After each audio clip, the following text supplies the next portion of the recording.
नमस्कार मित्रों, स्वागत है आपका अपने इस YouTube चैनल योगी एजुकेशन वर्ल्ड में। मित्रों, आप रीट की तैयारी कर रहे हैं तो ये वीडियो आपके लिए काफी खास होने वाला है, क्योंकि आज की वीडियो में हम बात करेंगे छंद ज्ञान के विषय में, छंदों के विषय में।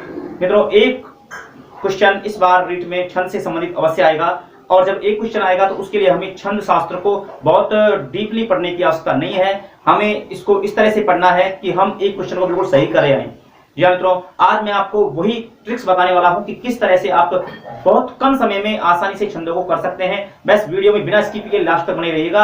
आज के बाद आपको दोबारा छंदों को देखने की आवश्यकता नहीं पड़ेगी, चुटकियों में आप छंदों को कर देंगे। चलिए मित्रों, करते हैं वीडियो प्रारंभ। देखिए, छंदों की हम बात करें तो मित्रों, मैंने यहाँ पर एक टेबल बनाई है और मैं आपको सभी जो छंद हैं उनके बारे में बताऊंगा। सबसे पहले हम प्रारंभ करते हैं मित्रों, अनुष्टुप छंद। अनुष्टुप छंद की जब आपको पहचान करनी है, एग्जाम में आपके सामने कोई श्लोक आएगा और आपको बताना, आपसे पूछा जाएगा कि इसमें कौन सा छंद है, तो आपको क्या करना है, उसमें से अक्षर गिनने हैं, वर्ण गिनने हैं। वर्ण गिनकर ही हमको बता सकते हैं कि इसमें कौन सा छंद है। तो देखिए, आपको वर्ण गिनने हैं। अगर उसके प्रत्येक पाद में 8 वर्ण हैं तो वहां पर छंद कौन सा होगा, अनुष्टुप छंद। ठीक है, अगर प्रत्येक पाद में 8 वर्ण हैं तो उसमें छंद कौन सा होगा, अनुष्टुप छंद। बहुत सारे जो नए मित्र हैं जो नहीं समझते हैं पाद क्या है, देखिए पाद होते हैं चरण। किसी भी श्लोक में सामान्यतः 4 पाद होते हैं। ठीक है, इस तरह से चार चरण होते हैं। 4 चरणों में एक जो है श्लोक होता है पूरा। तो उसमें पहले पाद में यहाँ पर भी 8, यहाँ पर भी 8, यहाँ पर भी 8, यहाँ पर भी 8, इस तरह से अगर 8 वर्ण हैं तो वहां पर आप समझ जाइएगा कि वहां पर छंद कौन सा होगा, अनुष्टुप छंद। ठीक है, तो आसानी से वर्ण गिन करके, वर्ण गिनने में बहुत सारे मित्रों को प्रॉब्लम आती है, मैं बता देता हूं। वर्ण हमेशा जो पूर्ण वर्ण है वही गिनना है। आधा अक्षर जो होता है उसे हमें नहीं काउंट करना है। ठीक है, आधा वर्ण जो होता है उसे काउंट नहीं करना है। फॉर एग्जाम्पल देखिए, जैसे मान लो आपके सामने ये उदाहरण दे रहा हूं मैं, यहाँ पर आपसे पूछा जाए यहाँ वर्ण कितने हैं, तो आपको देखिए श एक वर्ण हो गया, तय जो है ये काउंट नहीं होगा, जय ये एक वर्ण हो गया, और नय भी काउंट नहीं होगा, द्रय यह एक वर्ण हो गया, दय। तो इस तरह से 1 2 3 वर्ण हो गए। तो ठीक है, इस तरह से वर्ण गिने जाते हैं। आधे वर्ण को अपन को गिनना नहीं है। चलिए अब बात कर लेते हैं, अगर 8 वर्ण हैं, 8 वर्ण गिनते हैं तो वहां पर छंद होगा अनुष्टुप छंद। यदि देखिए 11 वर्ण हो, कितने वर्ण हो, 11 वर्ण हो तो वहां पर छंद होगा इंद्रवज्रा छंद। अब देखिए 11 वर्णों वाले तो हमारे पास 3 छंद आ जाते हैं, एक तो इंद्रवज्रा, दूसरा उपेंद्र वज्रा और तीसरा उपजाति। जब ये तीनों ही छंदों में 11 वर्ण हैं तो फिर हम कैसे पहचान करें। देखिए, प्रत्येक पाद में 11 वर्ण हो तो यहाँ पर इन तीनों में से कोई सा भी हो सकता है, तो उसकी पहचान के लिए हमें पीछे चलना पड़ेगा। और देखिए यहां हमें देखना होगा कि पहला गण यदि तगण है तो उसका पहला गण। ठीक है, अब गण क्या होता है, देखो गण का एक सूत्र होता है, वो होता है जय माता राजभानस लगा। जय माता राजभानस लगा। जो ऋष्व, यहाँ पर जो छोटे अक्षर हैं या ऋष्व स्वर हैं उनके लिए छोटी ऋष्व मात्रा लगाई जाती है और दीर्घ के लिए गुरु लगाई जाती है। ठीक है, ये एस आई, इस तरह से काउंट कीजिए। आई, जय पे आई, माँ पे एस, ता पर एस, रा पर एस, जय पर आई, भा पर एस, ने पर आई, से पर आई, ले पर आई और गा पर एस। ठीक है, जय माता राजभानस लगा, ये आपको याद रखना है। अब देखिए गण कैसे बनता है, गण बनते हैं 3 वर्णों से मिलकर के। यहाँ पर 3 वर्ण देखिए, शुरू के 3 वर्ण देखिए, ये जय माता, तो ये तीनों से मिलकर एक गण बन गया।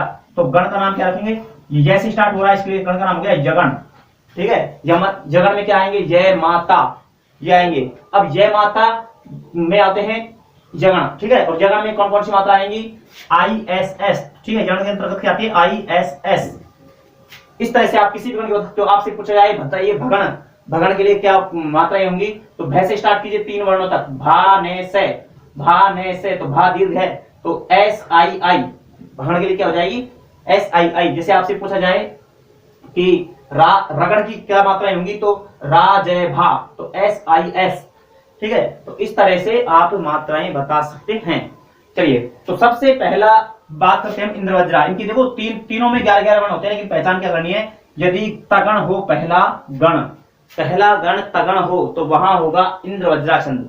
लक्षण याद करने की जरूरत नहीं है, चादी इंद्र वज्रा यदि तो जग हो गए, अपन को वो याद नहीं करना है, अपन को बस अपना काम चल जाए, ठीक है। तो ध्यान रखना तगण हो। अब बहुत से मित्र तगड़ पे भी नहीं जाते हैं, तो ध्यान रखिएगा, आप ये ध्यान दीजिए, पहले तो अक्षर गिनिए, यदि 11 अक्षर हैं और 11 अक्षर देखने के बाद आपको देखना है यदि पहला अक्षर गुरु है, पहला अक्षर क्या है, गुरु, पहला ही पहला वर्ण गुरु है, तो समझ लेना वहां पर छंद होगा इंद्र वज्रा छंद।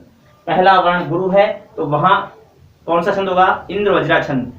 नीचे देखिए उपेंद्र वज्रा में भी 11 वर्ण है, लेकिन इसकी पहचान क्या है, जगण होता है पहला वर्ण, और जगण से भी ना समझ बैठे तो ये समझिए पहला वर्ण क्या होगा, लघु।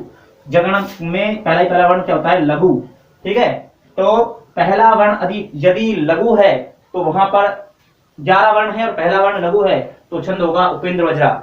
और उपजाति जो है ये दोनों का मिश्रण है, इंद्र वज्रा और उपेंद्र वज्रा दोनों का मिश्रण है, यानी आपको चारों पाद देखने पड़ेंगे। चारों पादों में यदि 11 वर्ण है और किसी पाद में गुरु आ रहा है पहले अक्षर और किसी पाद में लघु आ रहा है, तब समझ लेना कि ये कौन सा छंद है, उपजाति, ठीक है। तो मतलब चाहे 3 पादों में गुरु आ रहा है, एक पाद में लघु आ गया तो भी उपजाति होगा, या 2 में गुरु 2 में लघु तो भी उपजाति होगा। किसी भी कंडीशन में यदि दोनों का मिश्रण है तो वहां पर होगा उपजाति छंद, ठीक है। तो 11 के लिए हो गए क्लियर। अब बात करते हैं 12 वर्णों वाले 3 छंद है हमारे पास। एक तो वंशज छंद, इसमें भी 12 अक्षर होते हैं, एक है द्रुतलिंगम छंद, इसमें भी 12 अक्षर हैं, और एक है भुजंग प्रियातम, इसमें भी 12 अक्षर हैं। अभी तो क्या किया जाए इनके लिए, तो देखिए सीधा सा है कि पहला जो अक्षर है, ध्यान दीजिएगा, यहां पर देखिए वंशज छंद में भी पहला अक्षर लघु, द्रुतलिंगम में भी पहला अक्षर लघु, और भुजंग प्रियातम में भी पहला अक्षर लघु। अब कैसे पहचान करें साहब, सब में पहला अक्षर लघु हो रहा है और 12 अक्षर हैं, कैसे पहचान करें। अब अपन को थोड़ा सा आगे बढ़ना पड़ेगा, यहां हमको गण को देखना होगा। गण देखिए, वंशज छंद में पहला गण यानी शुरू के जो 3 वर्ण है वो जगण के अंतर्गत आने चाहिए। जगण में मतलब ISI ये होने चाहिए, वंशज छंद में ISI ये होने चाहिए, तब तो होगा कौन सा, वंशज छंद।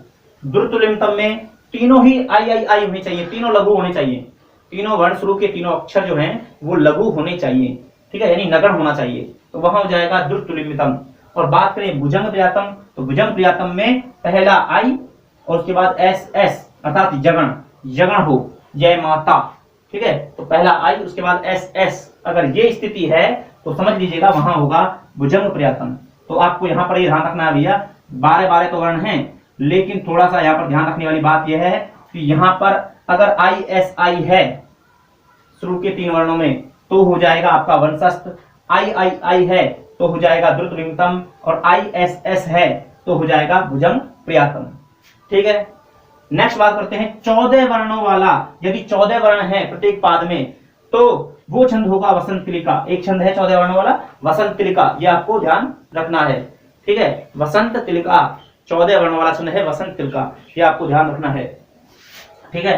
अब 15 वर्णों वाला छंद क्या होगा, तो 15 होगा मालिनी।